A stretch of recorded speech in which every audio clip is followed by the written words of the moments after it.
please experience. explain who can pursue this DBA program first?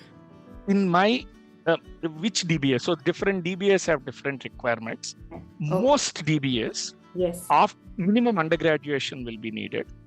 Some DBAs say 5 years of experience is good enough, work experience. We say 10 years of work experience is good enough. So if someone comes out of college and wants to apply for a DBA, most likely we'll reject them. Okay. Why do you say most likely? Are there chances of a graduate coming? Yeah, because Bill Gates, if he applies and he says, look, in my second year, I started Microsoft. Will you take me into DBA program? We'll jump with joy and take. So there is rules are there to provide some basic guideline.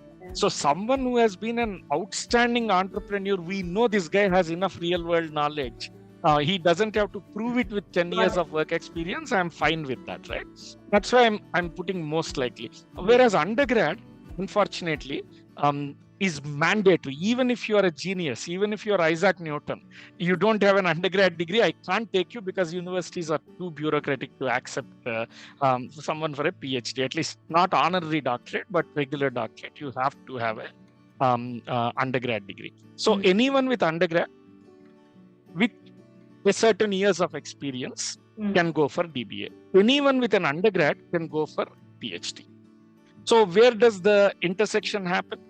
People with 5 or 10 years of experience, now they have two choices. Should I do a PhD or should I do a doctorate program? Now, doctorate programs are designed keeping the interest of a working professional in mind. Yeah. So almost all of them, in fact, every doctoral DBA program that I know is designed as a part-time program. So it's a lot more suitable for a working professional. Yeah. Whereas PhD programs, very few are part-time.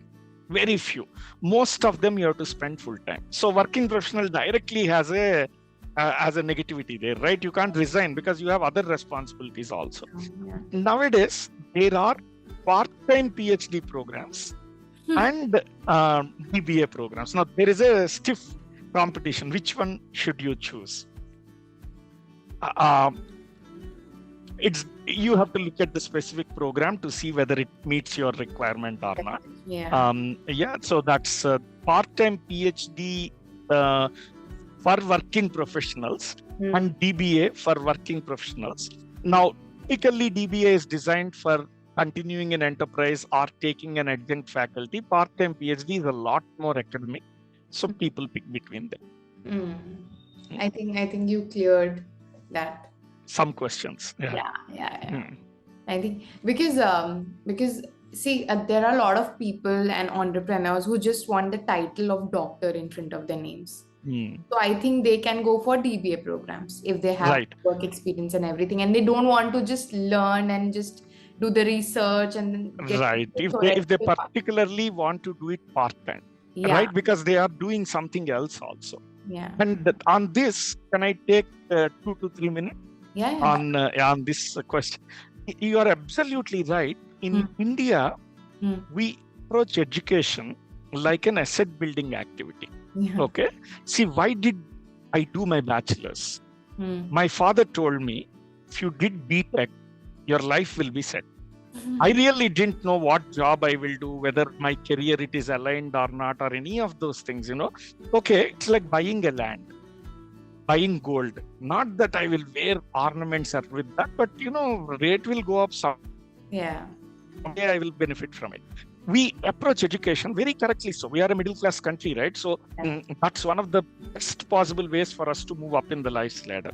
So we treat education with utmost reverence. We don't ask questions. Why I am studying what I am studying. Even today, quite a few of the people who come for my DBA counseling, they tell me, I want to do DBA because the doctor is good and I'm sure it will help me in my career. Right? What I strongly encourage people, you are now a working professional, right? You have experience. Change that view, change that mindset. Don't treat it as an asset building activity. Treat it as a return on investment. I am going to spend 3 years money and time. I'm a busy professional. I mean, none of my learners are looking for a career, they have a defining career, they really want to make a difference for them and for the rest of the world. Right. In such case, coming into the program saying my goal is to get a DR at the prefix is not probably, there are ways of doing that, but that's not what should drive you. Yeah. It should be 4 years from now or 8 years from now, I really want to establish myself as a thought leader in the industry. By doing this DBA, I can do it in 3 years. Yeah. 8 years from now, when I retire, I want to become an adjunct faculty or full-time faculty. By doing this DBA in 3 years, I can become an adjunct faculty globally. One position in Latin America, one in Europe, one in US. Yeah. Or I want to someday start my entrepreneurial venture. No, 3 years from now, I'll start. Yeah. Align your doctoral education completely with your career aspiration. Yeah. Then this makes a lot more sense. In fact, the specific DBA that we designed, we started from that as our first step. Okay. I want a doctoral program that helps a senior professional accelerate what she or he wants to do. Then we design the rest of the program around it. Okay. So DBA offers you that flexibility, whereas PhD is a much more academically rigorous thing, right? So its goal at some level is to make you a scientist or an academician. So it will ask you to do many things that as a business leader, that may not make too much sense for you.